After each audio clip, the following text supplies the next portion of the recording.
You ask Tiger to solve. This deals with linear equations with one unknown. The final result is x equals 16. Let's solve it step by step. Simplify the expression. Break up the fraction.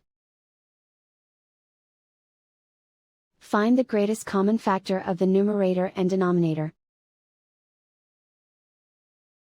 Factor out and cancel the greatest common factor.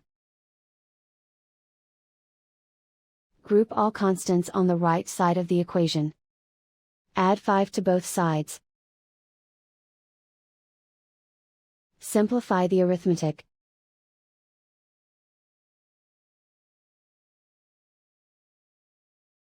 Isolate the x. Multiply both sides by 2.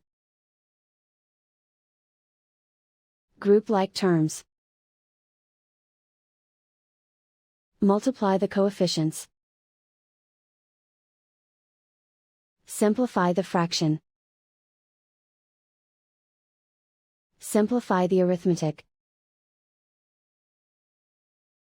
And so the final result is x equals 16.